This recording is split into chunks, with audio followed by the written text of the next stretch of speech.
YCP హయాంలో జరిగిన వేల కోట్ల విలువైన మద్యం కుంభకోణం కేసులో సిట్ మరొకరిని అరెస్టు చేసింది. డిస్టిలరీలు, మద్యం సరఫరా కంపెనీల నుంచి ముడుపుల వసూళ్లలో కీలకంగా వ్యవహరించిన రాజ్కేశిరెడ్డి ప్రధాన అనుచరుడు పి. దిలీప్ విదేశాలకు పారిపోతుండగా చెన్నై విమానాశ్రయంలో పట్టుకున్నారు. నేడు విజయవాడ ఏసీబీ కోర్టులో సిట్ అధికారులు అతన్ని హాజరుపరచనున్నారు. వైసీపీ హయాంలో జరిగిన మద్యం కుంభకోణం కేసులో దర్యాప్తు ముమ్మరం చేసిన సిట్ హవాలా నెట్వర్క్ లో కీలకంగా వ్యవహరించిన రాజ్కేశిరెడ్డి ప్రధాన అనుచరుడు పి. దిలీప్ ను అరెస్టు చేసింది. అత్యధికంగా ఆర్డర్లు దక్కించుకున్న మద్యం సరఫరా కంపెనీలు, డిస్టిలరీల ప్రతినిధుల నుంచి ఎప్పటికప్పుడు ముడుపులు వసూలు చేసి ప్రధాన నిందితుడైన రాజ్కేశిరెడ్డికి అప్పగించే పి. దిలీప్ ను చెన్నై విమానాశ్రయంలో సిట్ అధికారులు అదుపులోకి తీసుకున్నారు. మద్యం కుంభకోణంపై సిట్ దర్యాప్తు వేగవంతమైనప్పటి నుంచి దిలీప్ పరారీలో ఉన్నారు.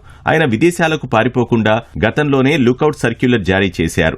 విచారణకు హాజరు కావాలని సిట్ అధికారులు పలుమార్లు నోటీసులు ఇచ్చినా దిలీప్ గైర్హాజరయ్యారు. మద్యం కేసులో A1 గా ఉన్న రాజ్కేశిరెడ్డి, A8 గా ఉన్న బూనేటి చాణిక్యలను సిట్ అధికారులు అరెస్టు చేయడం, వారి రిమాండ్ రిపోర్టులో తన ప్రస్తావన ఉండడంతో తనను అరెస్టు చేస్తారని భావించిన దిలీప్ చెన్నై నుంచి విదేశాలకు పారిపోయేందుకు ప్రయత్నించారు. అక్కడి విమానాశ్రయంలో ఇమ్మిగ్రేషన్ అధికారులు అడ్డుకొని సిట్ అధికారులకు సమాచారం ఇచ్చారు. అప్పటికే దిలీప్ కదలికలపై నిఘా పెట్టిన సిట్ అధికారులు చెన్నైలో మకాం వేసి ఉండడంతో వెంటనే విమానాశ్రయానికి వెళ్లి అదుపులోకి తీసుకున్నారు. దిలీప్తో కలిపితే మద్యం కుంభకోణం కేసులో ఇప్పటి వరకు అరెస్టైన వారి సంఖ్య 4కు చేరింది.